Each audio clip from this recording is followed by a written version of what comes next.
Welcome to another episode of the Modern Father Podcast. I'm your host, Marcus, and the better half of the host, the Phil Collins of podcasting, Benji. Phil Collins. How you doing? I prefer Uncle Phil over Phil Collins. Dude, you don't air the night, dude. Phil Collins, the police, man. I'm good. I'm good, man. Lots of development since our last episode, so I'm very excited to share about what's going on. And I'll start, and then I'm gonna roll into my questions for you. Starting with it. Let's go. Talk to me. So, just to provide an update, with the baby, she is officially 4 months. She was weighed in at 14 pounds, 4 ounces. She's hitting her milestones. We're still working on holding her head up. It's kind of funny. She's been doing more tummy time, and sometimes, like in the middle of it, she just gives up and just lays flat and puts her cheek on. No, she puts her cheek on the floor and her fingers in her mouth, and you just hear her sucking on her fingers, just chilling there. Like, all right, man, I had enough, bro. I'm not trying anymore. This is preposterous. So that's been adorable. We got the green light for solids. So we have started with sweet potatoes, pureed sweet potatoes. That's the first thing that we're trying. We have given it 2 attempts. My wife was giving her some today. She's still figuring out what to do with the food when it's in her mouth. But that's very exciting. All over the place. It was more on the bib than she actually consumed. So we're still using milk, but it was funny. Still sleeping through the night, which is really good. And just, it's great. I'm really enjoying this phase of her. She's super adorable, big old cheeks. She's smiling and giggling more, showing her personality. When I do spend the day with her, just me and her, it's been lovely. It's me and her from about 6:30 in the morning when she wakes up the first time to 8:30 at night. And it's just me and her all day talking shit, blabbing around, getting her to take naps in different areas outside of my arms. So she's getting used to taking naps in the bed. It's been really hard for me to get in the crib because as soon as I lean over the barrier of the crib and get her in there, I don't think my landing is super gentle, so it wakes her up. So I've at least been practicing on the bed where I can lay next to her, make her feel comfortable, make her feel secured, so she'll at least take a nap by herself. And as soon as she's knocked out, I'm able to sneak away, make sure she's bundled up and she's good to go. We're getting a little nervous. I'm finally getting my knee taken care of. So I'm going to have my meniscus repaired next week. So that's gonna start a whole different slew of challenges because I will have crutches. I will be, in a leg brace for about a month.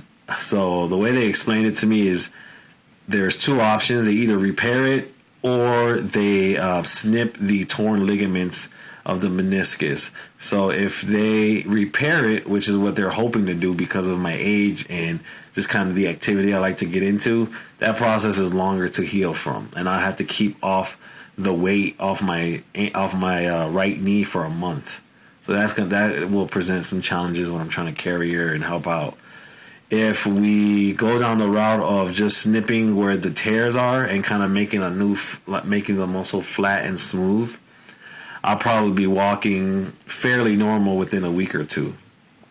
And then from there, it's just rehabbing to strengthening it up. So we don't know what's going to happen yet. The surgeon explained to me that the MRI doesn't really show everything. It doesn't tell you what route that you're going to be able to go. It just shows that there's a tear. And if he can repair it, he will. And if he can't, he'll just kind of clean it up for me. So I'm very excited about that. I've never wanted to run so much in my life. I just want to start running like Forrest Gump. I never want to run. And I was telling my wife, man, I feel like running now. This has inspired me to want to go and run. And it made me think like, man, I'm getting old, dude. Like there'll be a day where I can't run. I need to take advantage of it now and train my body to be lighter on my legs and lighter on my feet. So as soon as I'm healing, I'm gonna run a 5K. Like I gotta do it now. Like I gotta run a 5K. I've always wanted to do one. I know it's not the longest of distance, but I absolutely hate running. So my new and improved knee has encouraged me and inspired me to make some changes. And sometimes, you got to hit rock bottom to make changes.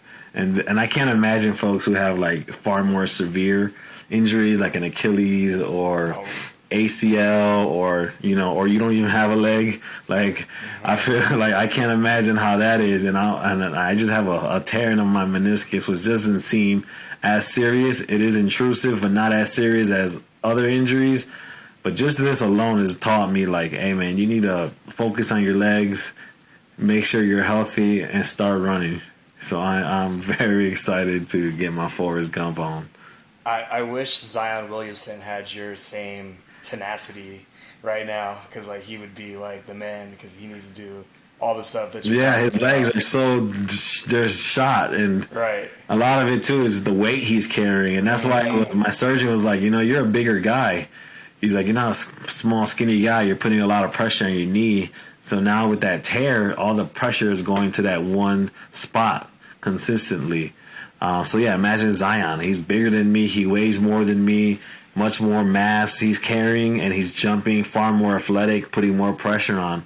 And the years of basketball from youth until where he's at now, just the ground and pound and playing outside on concrete courts, probably when he didn't have that opportunity. I'm sure his knees are not happy right now. No, they're not. They're shot. So yeah, you've seen more knives than like a steak. Yeah, so he's out there. Well done. We got to take him back to the chef. Who orders a well done steak? Ketchup on it. Yeah, come on. I used to do that when I was 8. I did that shit when I was 8 years old. I used to put ketchup on steak, and I wanted it well done. That's how kids want it. I was 8 years old. Right. All right. Now, big moment. Little man, Cairo, officially 1 year old as of last week. 1 year old. I saw his smash cake. Oh yeah, funny story about that smash cake, dude. Smashes the cake is all inside. It's like a lemon, like meringue cake. It's like a strawberry, right? Yeah, bougie ass cake. I was like, why couldn't you get chocolate like a normal kid? This kid has like that was long term. I know it was. I know. He's over eating gluten free strawberry shortcake, lemon with a sprinkle on. I was like, what the hell? Where's the chocolate? His face should be covered in chocolate. I shouldn't even be able to see him anymore. He should be accused. He should be accused for blackface. That's how he should. He should. No, I agree with that, because he should have thrown it in his face. He didn't know what to do. He didn't know what to do, so he was just like hands in, just going at it. And I was like, is he gonna put it in any of his mouth? So like long term comes in and starts like stuffing his mouth with the frosting, and he doesn't even care about the frosting. He's just like, all right, cool. I just start knocking at it. So I give him a piece and I put it in there, and like he takes a bite of it, like that, and then swallows, and then all of a sudden his face started turning purple. Dude almost choked out on his birthday. I had to pick him up out of the thing and do like the little thing, back pat and everything, and he coughed it out and he was fine. But yeah, it was a little scary moment right there on his birthday. But yeah, he went to town on this little cake, and it was cool. It was a cool moment. I loved it as a dad. But that's the next step for him. We went to the doctor. Well, long term went to the doctor's office today. And the next step for him is actual solids. So like we're getting the whole milk now. I guess it's whole milk, and you mix it in with the formula. So you do like a half and half to try to wean him off the formula. And then after that, also too, it is the anything solids. The guy can eat anything what he wants to now. It's just getting him to chew things now and putting things in his mouth. And he won't. He actually grabs things, but he won't put things in his mouth. And I'm like, bro, like it's I think this is the most frustrating part of parenting right now. Is just to watch him throw a tantrum, where there's food like right there, and like trying to teach him how to. Like, okay, you picked it up now. Like, just put it in your mouth. And he just was like, no. He literally holds it in like in the air like this and starts screaming and crying. And I'm just like, the next step is just do this. Like, the solution to one problem in your hands. In your hands. In your hands. So it's been a little frustrating. I think that's like the most frustrating part of parenting so far is just trying to get him to eat food out of his own hands. But other than that, man, it's been fun. He's been throwing his tantrums too. Ever since he turned 1, he's had these nasty like tantrums where like you pick him up from playing and like he'll just start kicking and flailing his legs, throw his head back, and scream as loud as he can. And I'm like, where did this come from? Like, you just turned 1 year old and all this started. So for me, I'm just talking to him like, hey man, like we don't do that. We don't do that. We don't do that. Just just like, hey, like no. This is not what we do, and we do that. And I hold him nice and tight, like, no, we don't do that, we don't do that. So I'm just trying to get him out of that. And then also when you put him in like his feeding chair or the high chair, yeah, or the car seat, it's the same thing, man. He just flails like, nah. Yeah, my daughter learned how to stiffen up her body, so she just be like, And she's been having some like random tantrums as well too, and like you were saying, like I kind of just channeled into my psychologist brain, and even though obviously she doesn't speak, but I talk to her like I would be talking to a student or a child that's older that I was trying to de-escalate. Right. So right. I in those moments I really focus on my tone, my like. How I'll speak in like my lower voice. So like right now I feel like my voice is a little bit more pitchy. But when I'm talking to her, I make sure like I'm really coming from the diaphragm. Yes. And I'm still giving her specific guidance. So I'm reassuring that she's fine. I'm slowing down my pacing because usually when she's like that, I'll pick her up. So I'm slowing that down.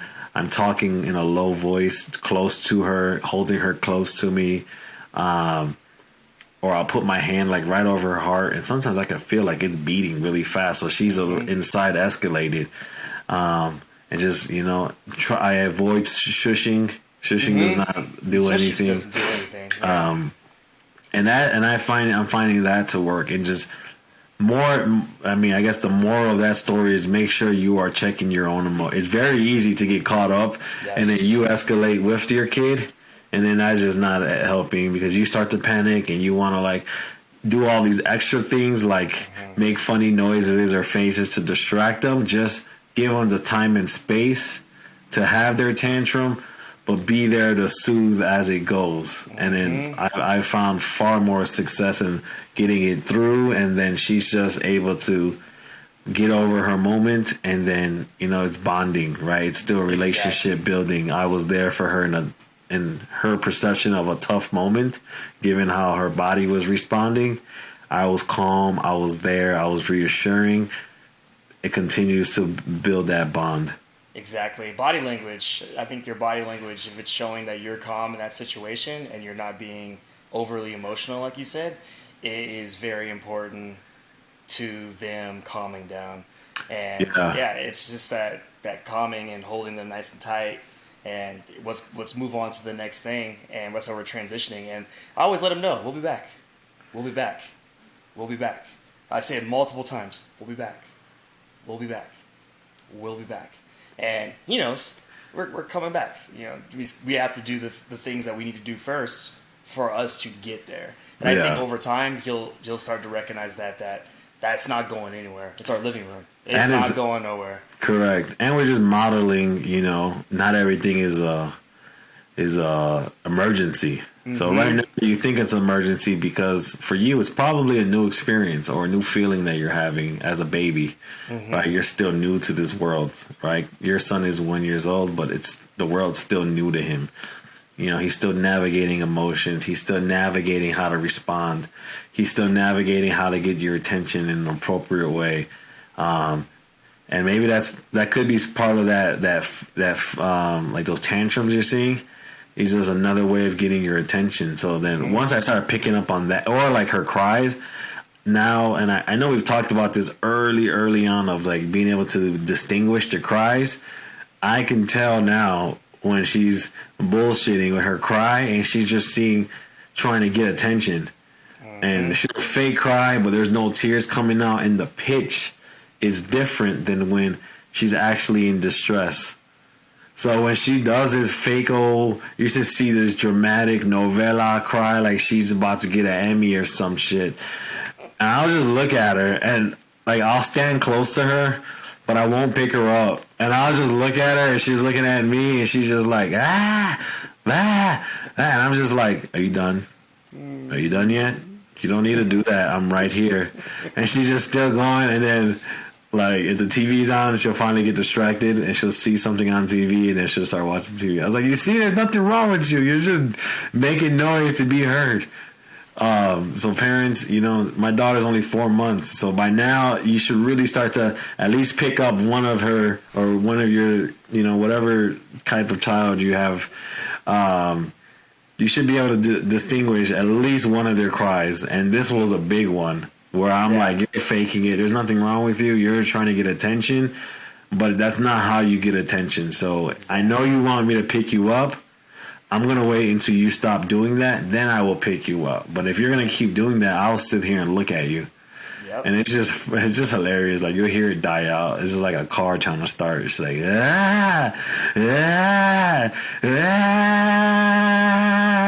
not one tear. And I was just like, you done? You done, Miss Gray? You done? And then she'll smile. I'm like, yeah, you see, you little asshole, you know what you're doing. My son has a fake cough. That's why I know when he's trying to get my attention. He's going. And I'm like, yeah, dude, what are you doing, man? Like, what do you need right now? Just let me know. I'll walk over to you. Like, what you need right now? He's really good at letting me know what he needs, though. Like, he definitely, like, if he's playing, he'll come over and like tap my feet, and then like look up at me, and that's when I know it's like, all right, you want to get picked up right now. And then he has his hands up like this. So like he's really smart about things. That means it's like either feeding time or he took a poop. And it's funny when he takes a poop because he'll be this like, ah! No, yeah, her pooping face is hilarious. She'll just be sitting there like, and she'll stiff her legs up and I'm like, oh, there she goes, and she's pooping, and then I'll smell it, and I'm like, damn, girl, you've had one scoop of real food, and you're already foul. You smell like a grown man, like you've been truck driving for 30 years. Passing poop. Hey, episode 21. By the way, we made it episode 20. Congratulations to us, man. We're 20 weeks of this, That's crazy. He's thinking about it, you know what I mean? Like 20 weeks of a podcast. We should do like a cooking course, Modern Father cooking class. Yeah, I gotta get some practice. We just busted out the puree blender the other day that we got for our one of our gifts for the baby shower. We just used it, like I said, for the sweet potatoes. So we're starting with just vegetables right now. The doctor says start with vegetables. We don't like the veggies, or not veggies, fruit. Like if I'm eating a piece of fruit and she's looking at me, I'll put it next to her face and see if she licks it. It's kind of funny. Like she don't know what to do. She'll look around and she'll be like, you see her little tongue come out like a little bit. And then now with an apple, if I put an apple in front of her, she's just like, ah. She's like, so that's good because like it's not too sweet. I love apples. But like, and she did that with strawberries. To me, they're a little sweeter. And then I gave her a lime. Oh, dog. Yeah, she had the sour face. I was like, you see, you keep asking for stuff, looking at me, I can't enjoy nothing. Right. Real quick, outside of the smash cake, did you do anything else for baby boy's first birthday? He got some gifts. We got like these like shapes. So it's like a circle, square, triangle, other little shapes like a hexagon.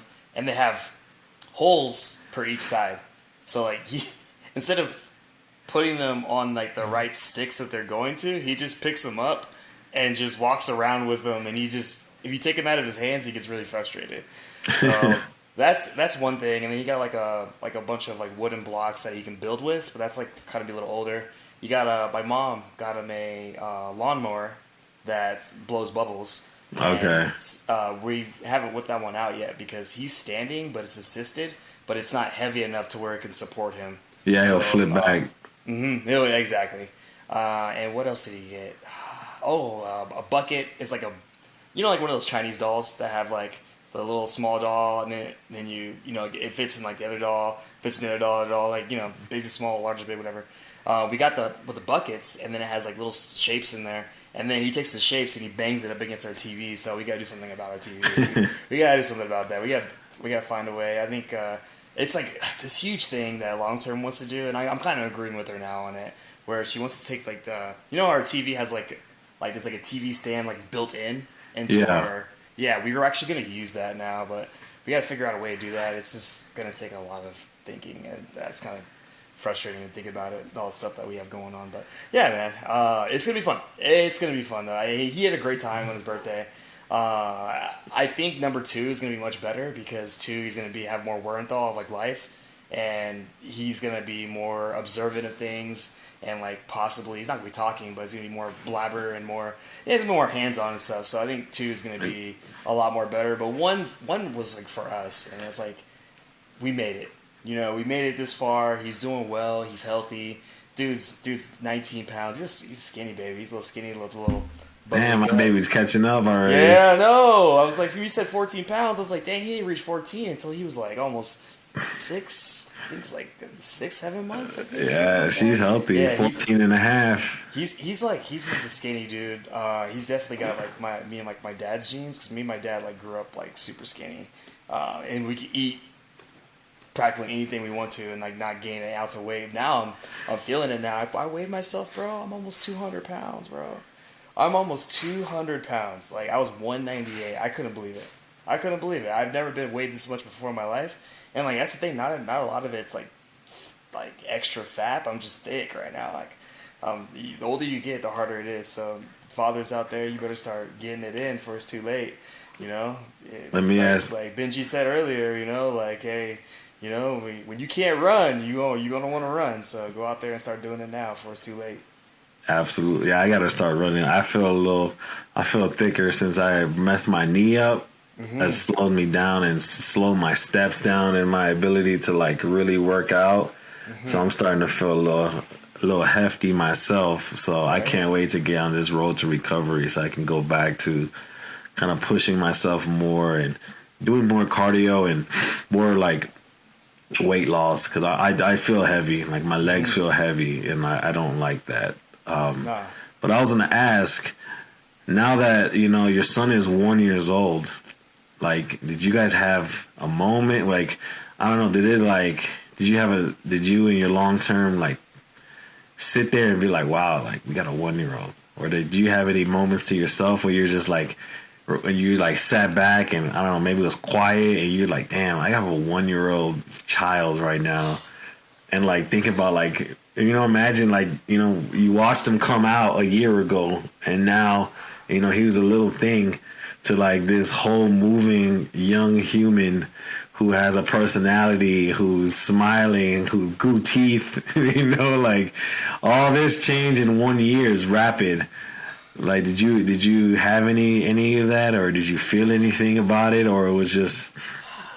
I did, and it was mostly when he was asleep, and Long Term had a bunch of those pictures that she put on Instagram.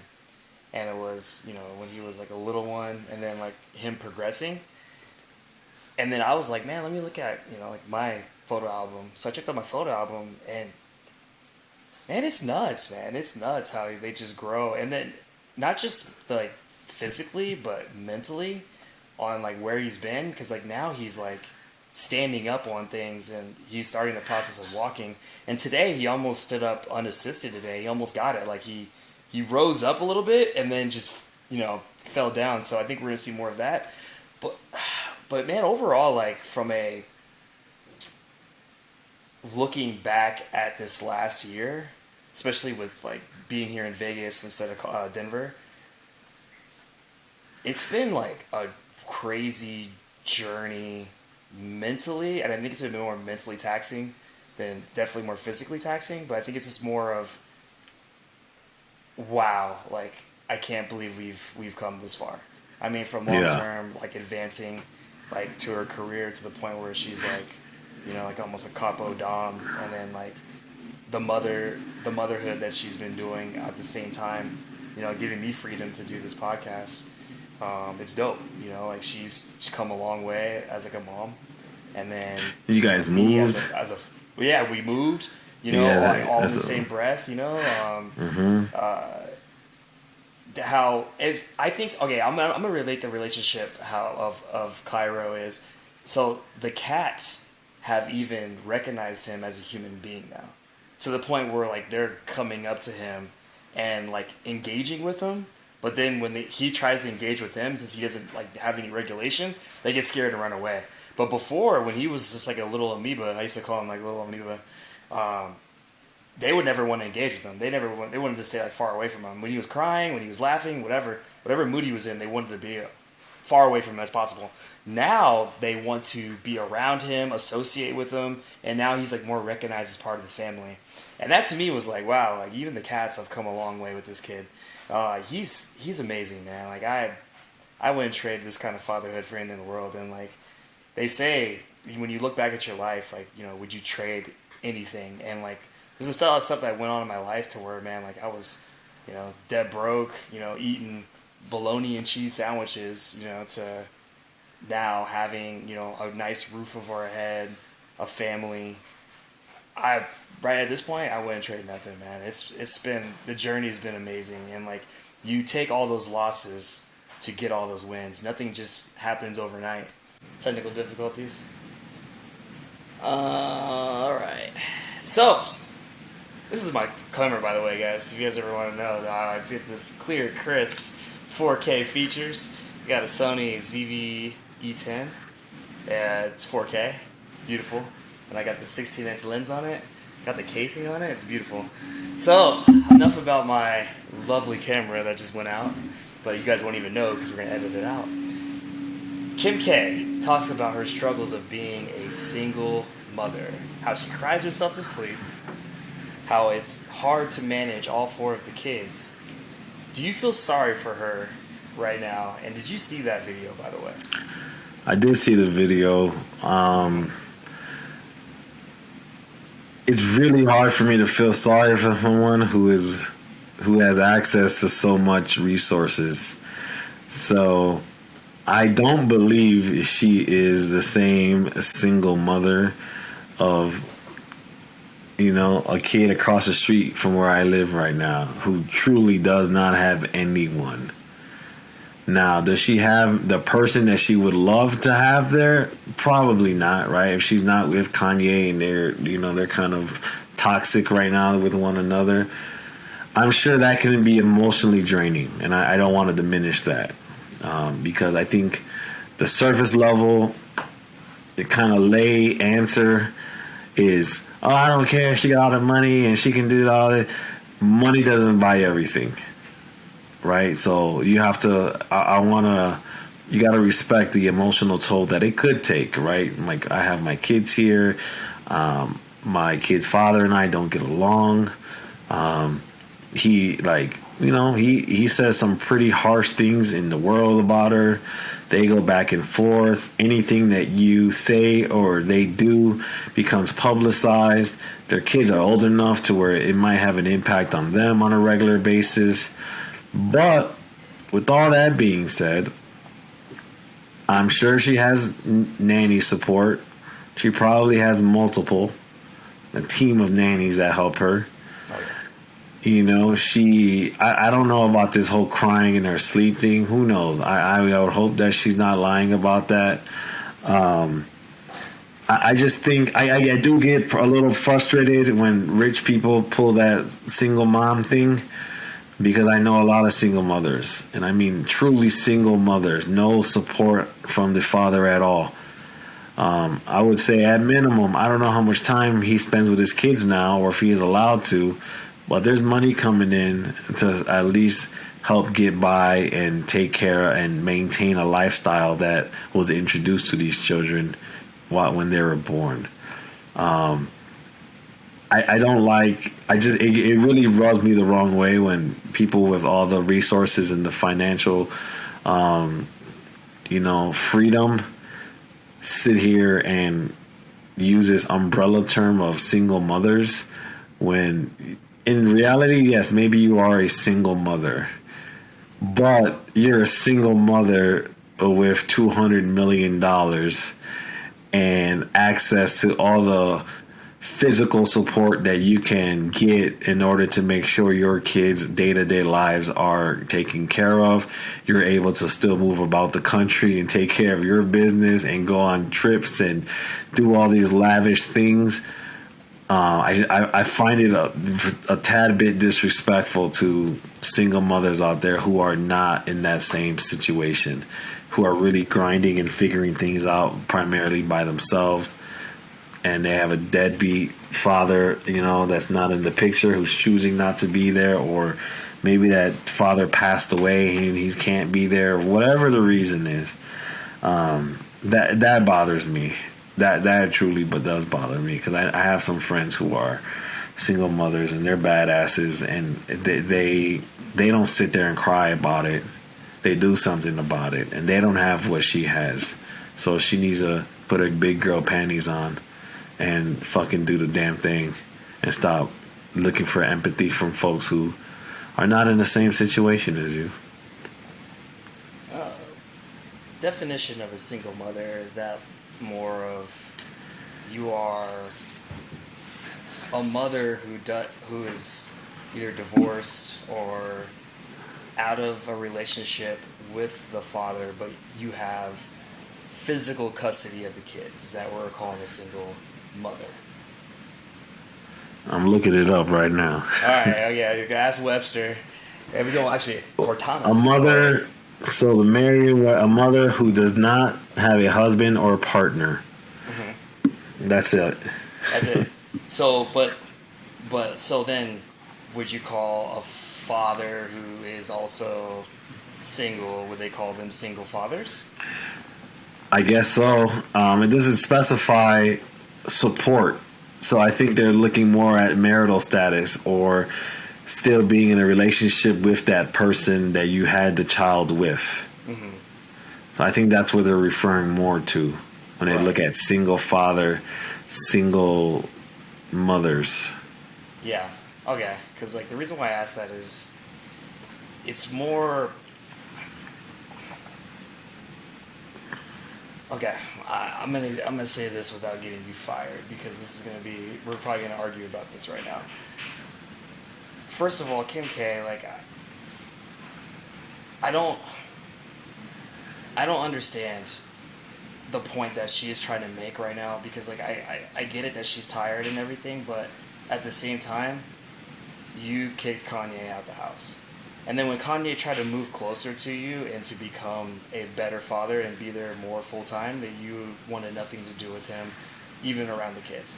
Now, like you said, there could be some stuff going on at the house that we definitely don't know about, that's documented, but at the same time, Kanye wants to be there for his kids. I mean, he clearly has stated that publicly. He wants to be there.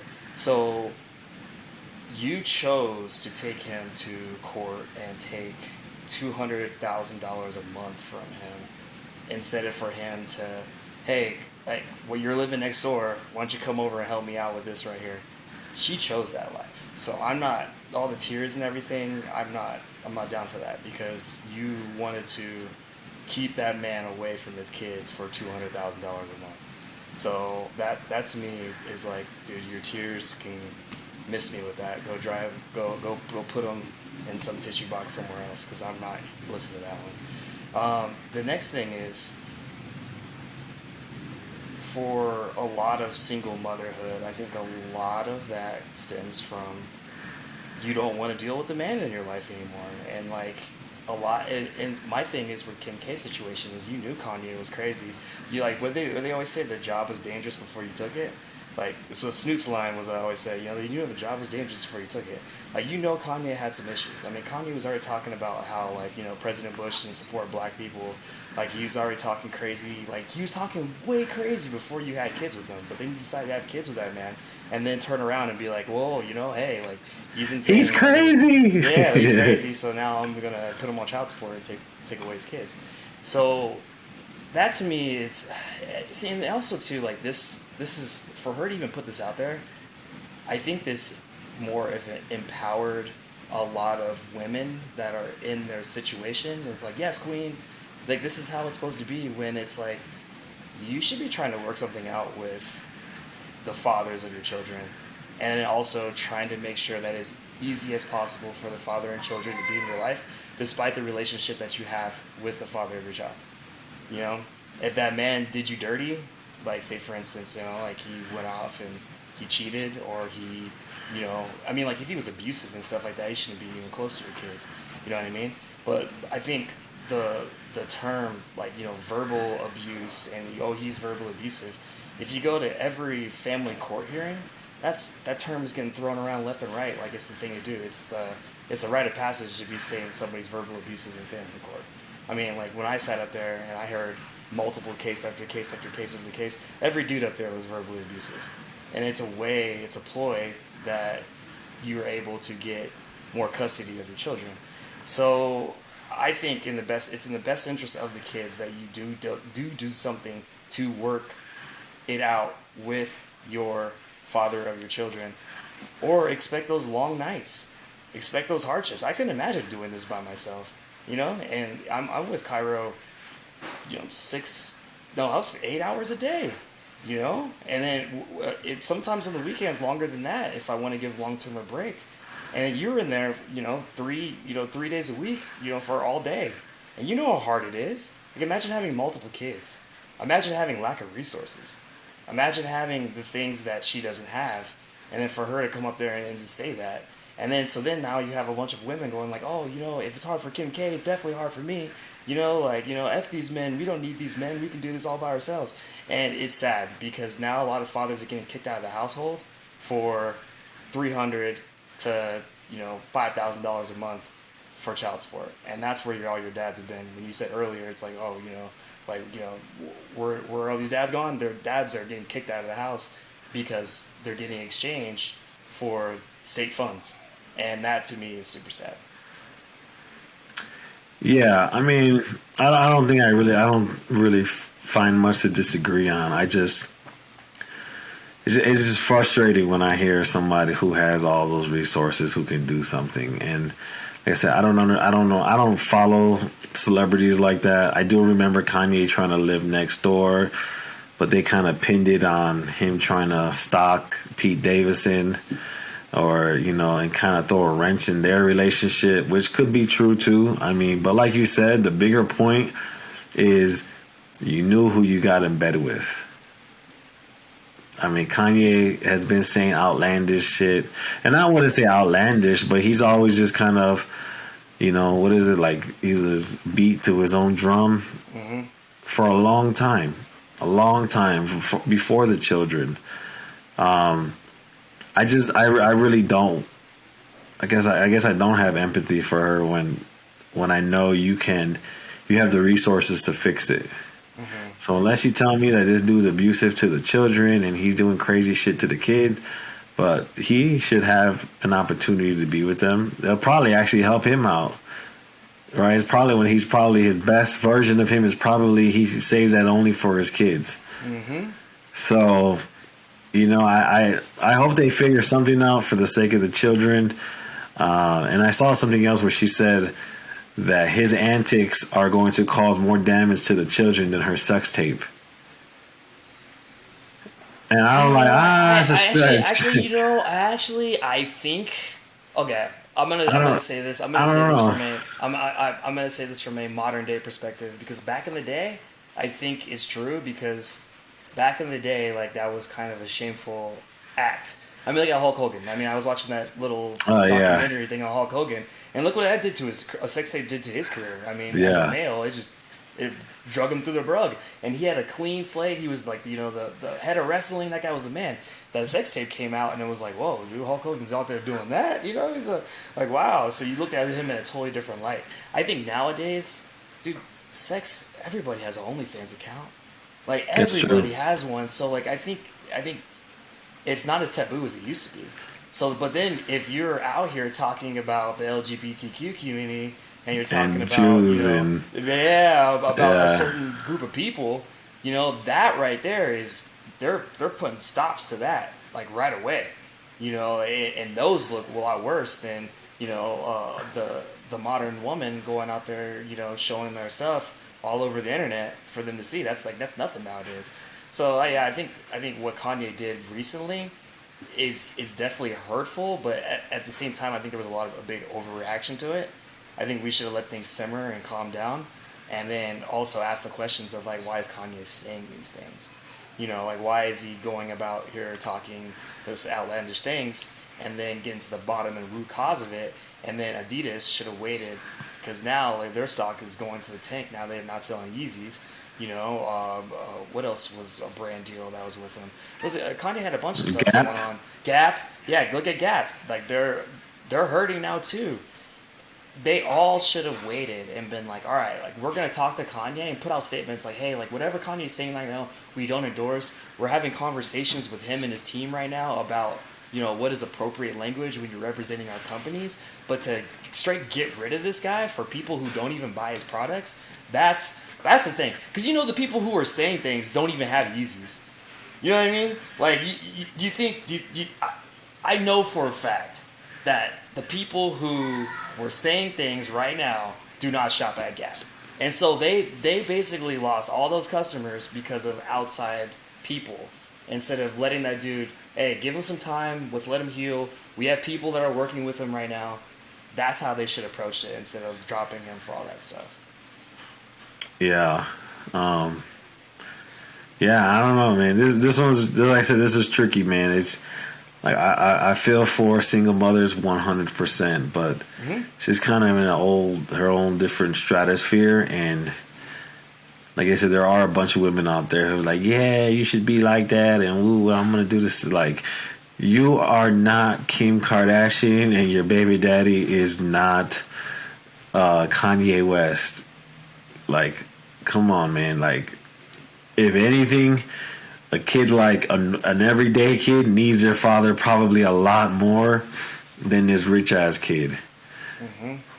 Like, she needs them, or they all need them. I didn't have boys and girls. They need them. I'm sure there's some level of access. They all have communication devices. You know what I mean? I'm sure there's some level of app, but that day-to-day grind, when you are a 9-to-5 mom and not a multi-millionaire mom, is totally different. So don't get too ahead of yourself. Right? It's just perpetuates almost like a vicious cycle too, because now you have to shield your daughter away from propaganda like this. Like, what if your daughter gets a hold of this and sees Kim K talking about like how her experience as a single mother it is, but then it's like, hey, like, we should be celebrated. Like, how would you feel? I mean, like, this is getting personal now. I know this is, but like you don't have to answer this. We can edit this part out if you want to. But like, how would you feel if your daughter became a single mother? I mean, I don't know. I don't. I mean, I think that's her own battle, man. I think at that point, like, you're grown and you made your own choices. And I mean, if you're a single mother, like, I'll be a cool grandpa and try to do what I can do, but there were probably signs of this person wasn't going to be around, or this wasn't going to work out, and you chose to ignore them. So that's up to me to make sure I'm teaching her the game so she doesn't fall into that trap. And a big part of that game is modeling, right? Modeling. So she's gonna mimic, like for a girl, they say their daughter or their father is their first love. So she's going to learn a lot just from watching me and her mother. So knowing that I have this little person looking at me on how and who they're going to accept into their life when they're of age has a lot to do with my behavior. So I need to make sure I take on that responsibility and I don't take it for granted, and I make sure that, you know, I am always cool, calm, and collective. You know, I handle disagreements appropriately. I don't argue in front of her. I don't demean or talk down to her mother. I'm vulnerable. I'm apologetic. I'm energized. I'm intentional. I'm present. So she can find somebody who carries those same characteristics when she's looking at starting her own family or starting dating. You know what I mean? If I'm a piece of shit, she's gonna bring home a piece of shit. Hell yeah. You know, so that's the way I see it. I like that perspective. If Cairo ever came to me and he started being like a pookie, and he's just going around with like no discipline, and he had like, you know, 3 different baby moms, you know, but like no like long term relationship, like I would be like, man, what did I do? Yeah, what did I do? Where the fuck you get that from? Like, when did you ever hear me say that was the way to go, bro? Right. Or you out there like RDing like everybody that you come in contact with, you know, like that to me, like I would not want that for him. I know long term definitely wouldn't want that for him. You know, I want him to be a family, and like I'm not saying that like my first son, he's definitely like, was not a mistake at all. He's my son. I love him to death. You know, like I want to be there for him. You know, I wish I was in his life. You know, and I wish that he had a dad in his life consistently. So like I don't wish that upon any of the future family that's coming forward. You know, I don't want that to happen to any of my grandkids coming forward. So that's something that I definitely want to make sure that is a emphasis on when he's growing up, is like it's discipline. You know, it's just like knowing who the people that you're around and the people that you want to rock with, so you're not putting yourself in situations to where you have to be a teen parent, or you have to be, you know, be on child support, you know, or you have to go through the family court system and get dragged and drugged through the mud. You know, I'm going to make sure that he has all information, so he's making the appropriate choices. Now, if he wants to go around and he doesn't want to listen to me, and if he wants to do all that things, hey, man, I told you, bro. You know, if you're out there getting your third of your check getting siphoned out, that's on you, you know, because you made the decisions. But I put you up on game. I let you know what was up from the jump. And I hope, you know, that he listens, and I hope that he, you know, is smart enough to be a wise man and learn from the decisions that I made before, and decisions that his grandpa made, and decisions that his great grandpa made. So he's not in the predicament that where, you know, he's not able to grow wealth because he's out there paying money in child support. Yeah. Anything else to say about that? Nah. Shout out to, dude, I will say this though. I will say this. Any form of parent, if you're a single parent or you're a single father, you work hard. And I hope that you are able to find peace at some point, you know, throughout the day, throughout your lives, to where you're able to sit down and actually reflect and sit down and find that inner zen, the inner namaste, because you need it, because man, it's hard. And even if Kim K can go through it, you can go through it too. But her crocodile tears are kind of bull crap. Don't miss me with that. Are you gonna get your daughter's ear pierced? Of course. Yeah. At what age?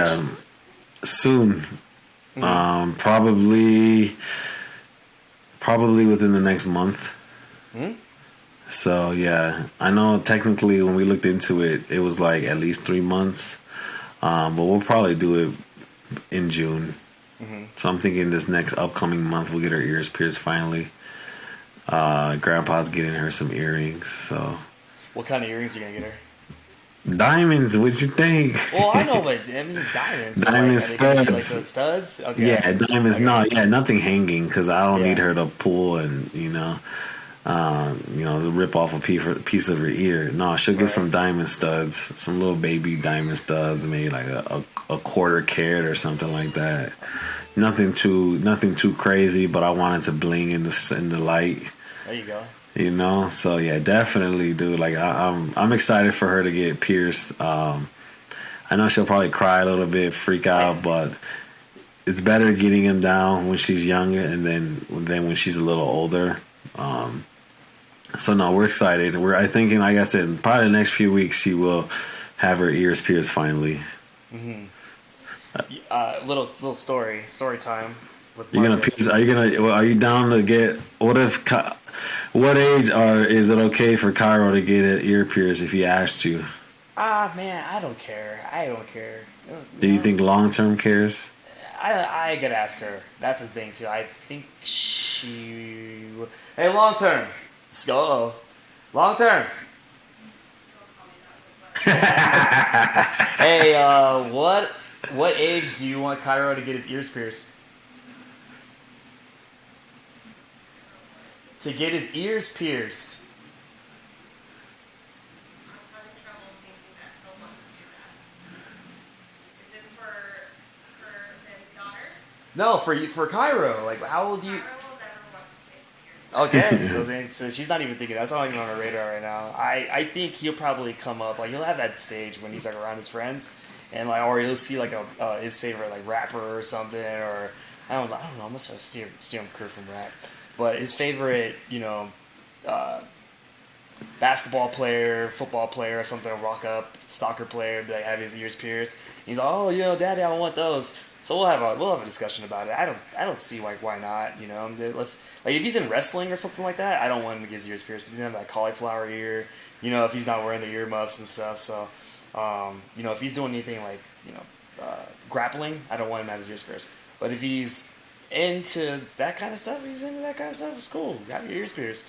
Man, have a Slick Rick the Ruler. I'll have him gold chained out, with the bling iced up from his, his wrist to his feet. You'll be out there shining. I'm gonna have him Slick Ricked out for sure. I think if I ever had a boy, I'll pierce his ear like at 5 or 6. Like he's going into kindergarten with one hoop earring like his dad. Yeah. Yeah. Yeah. Okay. What do you? Oh, so speaking of hoops, do you think your daughter should be wearing hoop earrings? Not now. I just not until she's older. I just think they're more problems than not. I don't want her to get attached to something, or I want her to be playful. I think she doesn't need all that. Like when she's calm and she's kind of more grown, like that's when she'll be looking to like she could wear a hoop earring. What about but that fake would be nails? for a while, huh? Fake nails. No, none of that shit until she has a quinceañera. My wife is very stern on that rule because that's how she was. I mean, no, I feel, but she better not have my eyebrows, boy, or she really look like Anthony Davis. Because my wife is like, no heels, no eyebrows, none of that. She's like, I had to go through all of that. She builds character. She's got to go through it. When she hits her quinceañera, then we can start doing nails and eyebrows and shit like that. So we'll see. We're years and years away from that, but that has been where my wife has been like, you know what? Nah, she's getting that old school Mexican rule. Like she's not getting any of that stuff. I don't want to see no makeup, no nothing until she's has her quinceañera. That's exactly what I was gonna ask next. Is like, what about like makeup? So like not even like the little bit of like she got eyeliner or anything. She can have lip gloss. She can use some Carmex. Burt's Bees. Yeah, we'll get crazy. I'll let you get the strawberry Carmex. That's funny. Yeah, man. I think you guys going about the right way. I just hope that the influence, like from schools, like don't like reach our kids early. They'll try it, but it's just a matter of like, dude, I've been working with kids, so and I tried my hardest to get other people's kids to just be kids. And that's something I want to instill in my own daughter of just like, yo, enjoy being a kid, dude. Yeah. Like all this shit that we're going through and that I experienced working in middle schools, like they go through it, and I'm like, you guys are giving yourself unnecessary drama just to like, you know, keep up with the Joneses. And when you're my age, you don't give a fuck about the Joneses. Like, they're gone already. Like, you don't even know these people. And like, you know, I have some, you know, teenage girl, 8th grade girls who dress and look like they're, you know, 17 years old already, with the makeup and the halter tops and That's you bad. know, the eyelashes. And I'm like, man, you are like, you're making yourself look so much older. And I just I just want y'all to go outside and play, man. Like, being my age, I'm looking at you guys, I'm like, man, you guys are still babies, man. Just be a kid. Like, enjoy it. Like, you only have a few more years before shit gets real. And, you know, for some of my kids, they don't hear it enough. For other kids, they don't have that opportunity to just be a kid. They got other responsibilities.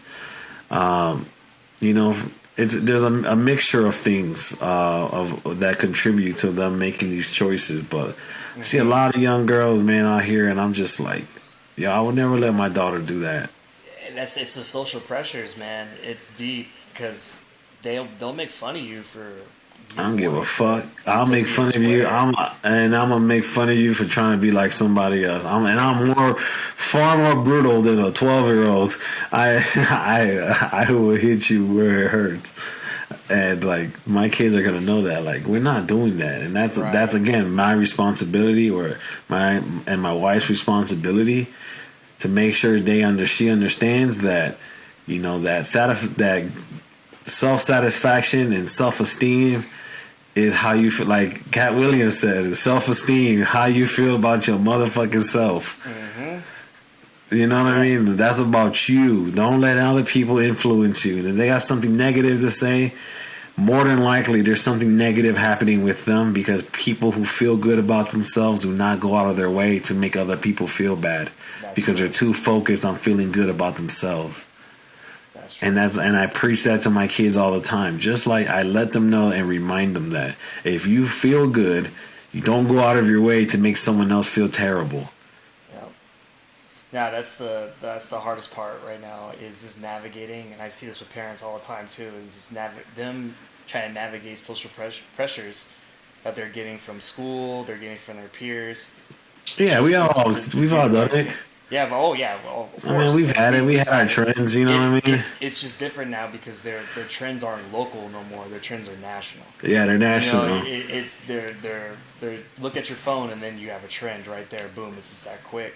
You know, instead of somebody coming up with something original in the neighborhood and then that just getting exported out from other people, from like cousins from different neighborhoods and stuff like that. It's definitely, it happens much more faster. And that's why you said, man, like when you see like the young girls, like, and I saw it all throughout the high school.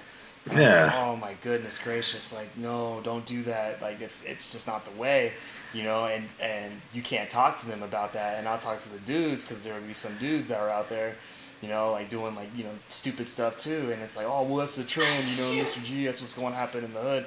And it's like, no, man, that's not how it is. Like, it's just definitely that's not how it is. And I'm clowning them, roasting them too. Like, you know, there's it's fun to clown kids, man. It's actually, I get a little kick out of it, you know. But I just try to make them.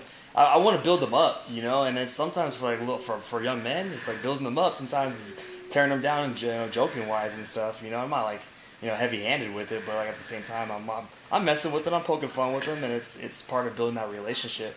But yeah, man, these kids, it's so rough, and I hope that our son, my son, your daughter, you know, hope they just don't get into that peer pressures, you know, and, you know, we stay on them.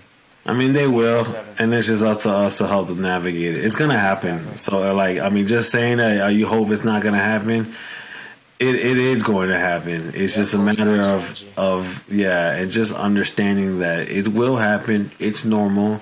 And remembering all the work you've put in since the day that he was born, and since she was born, is going to set us up to be able to have those conversations moving forward. You can't build a relationship when shit goes wrong. The relationship has to be built before shit goes wrong, so they can tell you what's wrong, and they have an open ear to following your guidance to move forward.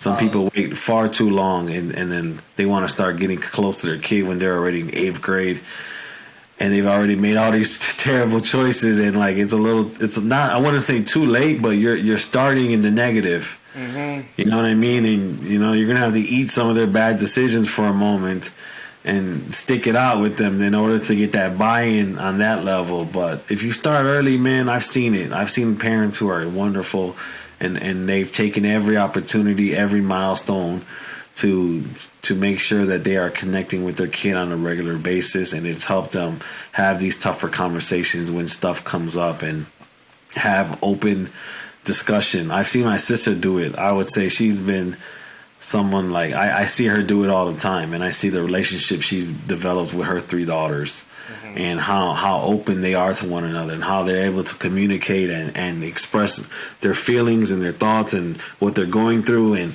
crazy shit that happens at school. And I even had the opportunity to, like, my nieces tell me stuff, and they live all the way in Georgia, and they'll call me and they'll tell me some things, or if something's going wrong, they'll call me and they'll let me know something, or they'll send me a text of like something that's weird that's going on, and they'll be very vulnerable. I mean, my niece down in Florida, we talk about her dating life all the time, and she's just like, yo, it's crazy that I can talk to my uncle like this. Right. And, she's 22, and she'll tell me like, yeah, I'm hungover and shit, and blah, blah, blah, and I'll just be like, I put her on game, but she's very responsible, and I talk to her like an adult. She's living on her own. She has her own place. I'm not gonna talk to her like a little kid. I want her to listen. I'm respecting her grind and her journey and how far she's made it by herself. And it's been wonderful. Yeah, man. Yeah, it's good job, Uncle Benji. You had to be there for your nieces and nephews and cousins, man. That's what you need to be. They got somebody to look up to, positive figure in their life. That's what everybody needs. Everybody needs a positive male role model in their life, and a positive female role model to help balance that out. Somebody that's going to teach them good values and great experiences. Everybody needs that in their lives. Last but not least, do you take parenting advice from anybody besides me and your wife? And if so, with who? Yeah, so I thought of a question. Let me ask you this. This goes right along with this. Mm-hmm. Who do you have anyone that you consider a mentor still? Ooh, that's a really good question. I mean, besides my dad, and not your dad. Not your dad. And since I'm out here, and in Denver, I could tell you. In Denver, I could tell you there's people that I talk to that are slightly older than me that I would definitely look up to, especially when it came to parenting. Now down here, since I'm newer down here and going on my first year, I've only been here 11 months. I would say there's a few of the ref guys who I talk to who are slightly older than me, but have a lot of experience with raising children and being a father, who have a lot of wise advice, and who also are very business and career oriented, and they just ref on the side either just to get out of the house, get away from their jobs. It's not supplemental income. It's more of just hey, I'm just doing this to enjoyment. I enjoy it. Exactly, and be around basketball and stuff. So there's a few guys that I talk to, when I'm watching the games, that I talk to them about life, and actually, talk to them on the phone. Actually, I hooked one of them up with tickets. Shout out to Red, man. That's my guy. Red is super cool, man. He's a cool dude. I'm gonna shout him out. Hopefully, we can have him on the podcast. You really like him. He's part of the Light Skin Brothers brotherhood. You love him. He's a really cool. He used to work for the Jacksonville Jaguars, actually. Really cool guy. So yeah, I talked to him about life and parenting and relationships and different things like that. I really look up to his tutelage. I really look up to the things he has to say. Because he's proven, the guy is, and also too, he's very charismatic. He can own a room. He walks into a room and just, you could tell just his mannerisms, and he's got a smile on his face, and really, really chill dude. There's another coach too that I talk to a lot. His name is Ronnie, and shout out to Ronnie. He watches the podcast. He's a full-time podcast listener, and the guy's a great, solid dude, man. Like his coaching staff, the people he surrounds himself with are great guys, and then not only that, like his wife is amazing. His daughter, like she's a baller, she's a hooper. I think you would have a really good time with Ronnie because like he's humble, he's knowledgeable, and he's just a really friendly presence. Yeah. But then at the same time, hard nosed. Like, will just lay it on you and be honest and wants accountability, especially when he's on a coaching perspective. And then also, too, from his job perspective, because he runs his own company. So, like those are the guys that I look up to. And there's a few more, but we don't have all time in the day.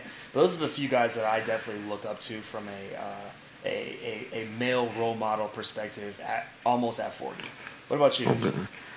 Yeah, I would say I have a few, and I put people like in buckets, right? Mm-hmm. So I have like professional mentors who are the few people who, if they tell me that I am wrong, then I believe that I'm wrong. Mm-hmm. Or if they tell me I'm right, then I think I'm smarter than everyone else in the world.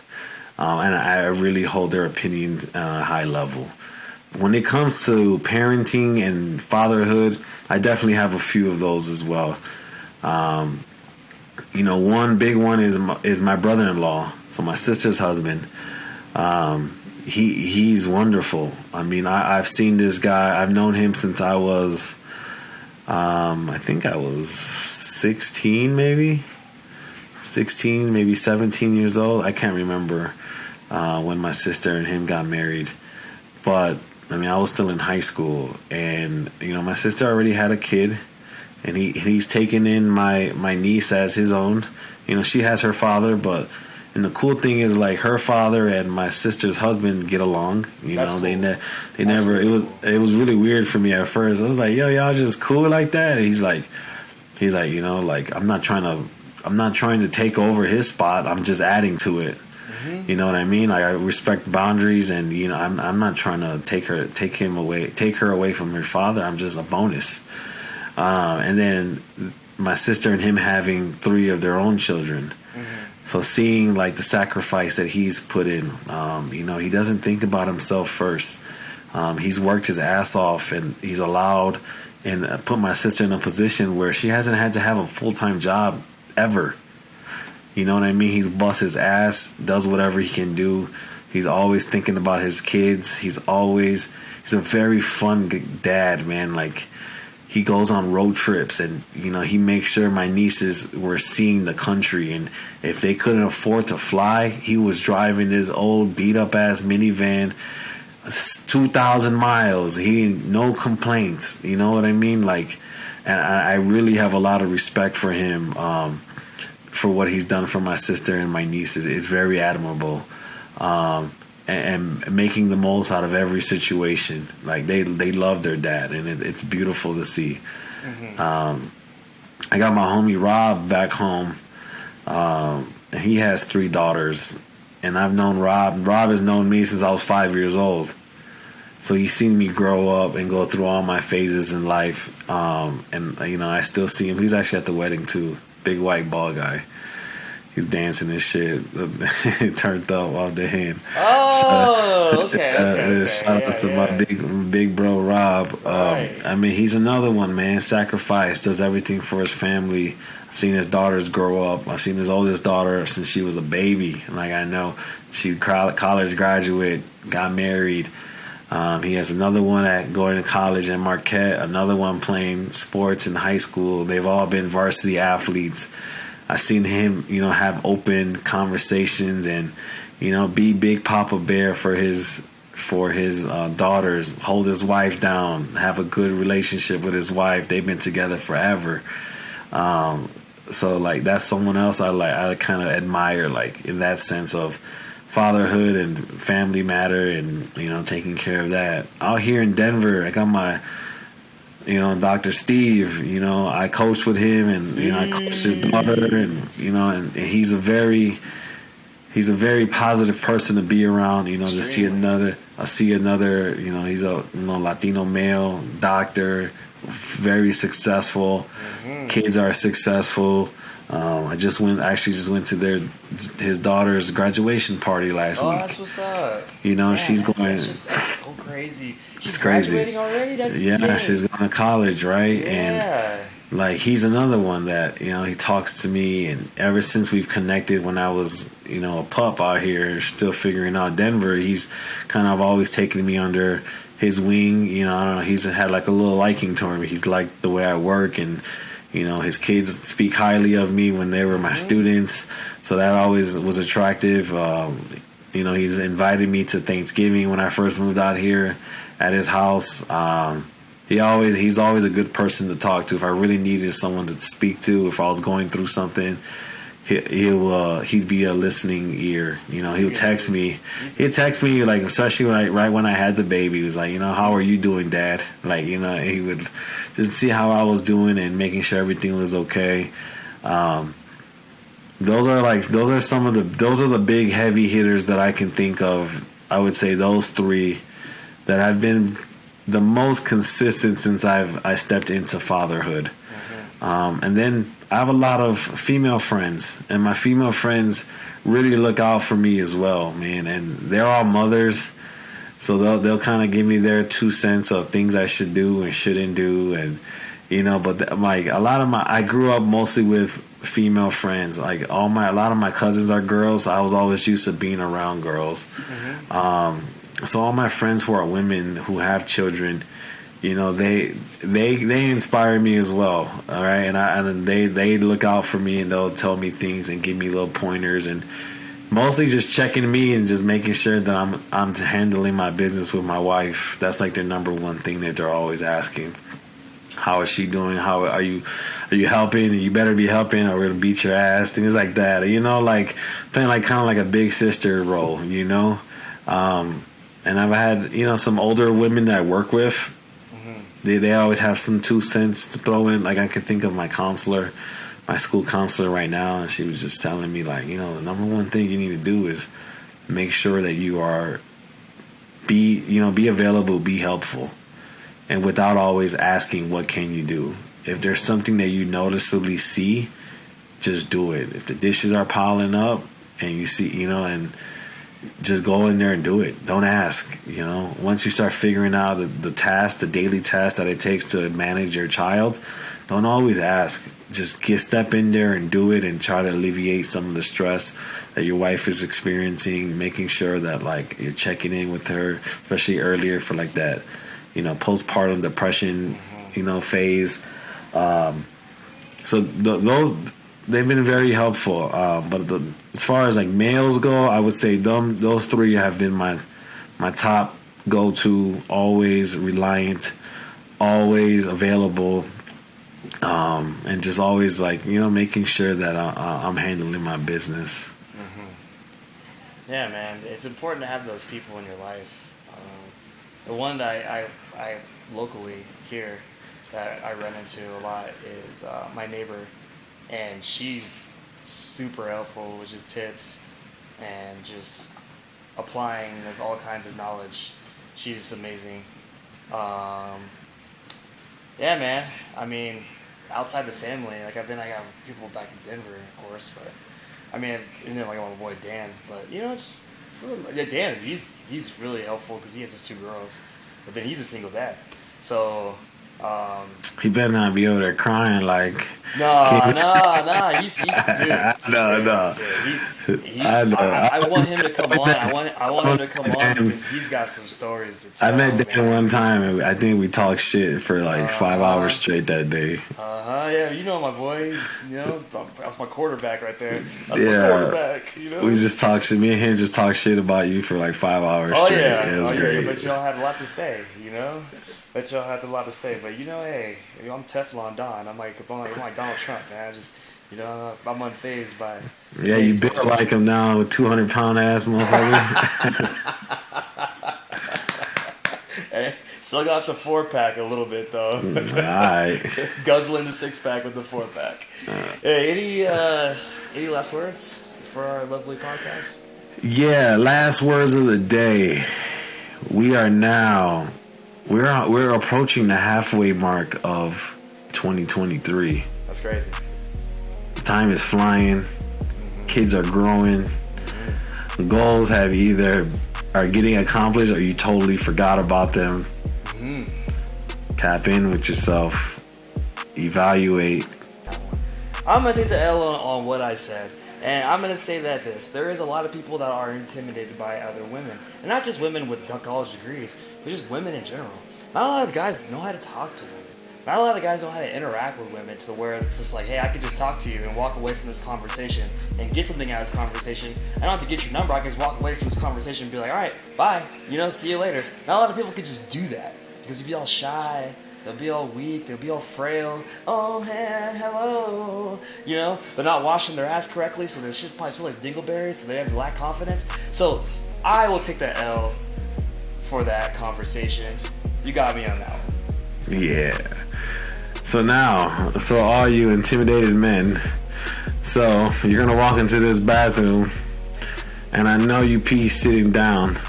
So you're gonna sit there, you're gonna pee, you're gonna pat your little pee-pee dry, you're gonna wipe your soggy ass to get them dingleberries out of there, because you can't do that right either. Turn that shower on, put it on hot, just because I'm irritated with you and you need to suffer a little bit. So you're going to start with the hot, so that you're going to put that soap, scrub your ass, right? You're going to, on hot though, full hot. Then you're going to stop and you're going to put it on full cold. And you're going to rinse with that cold water to close the pores back up so that intimidation can stay out of your body and you can man up. And then one more time, you're going to wash that ass again and get that sorry, intimidated sweat and dingleberries away from you. Preferably with a wash rag or a loofah. Do what Benji says. Man up. And stop peeing sitting down. Get off the hub. I know you're on the hub right now. I know you're out there, you got your Johnson in one hand and your phone in the other. Come on, bro. Go outside. Go talk to real women. Go to your bar. Go talk to somebody.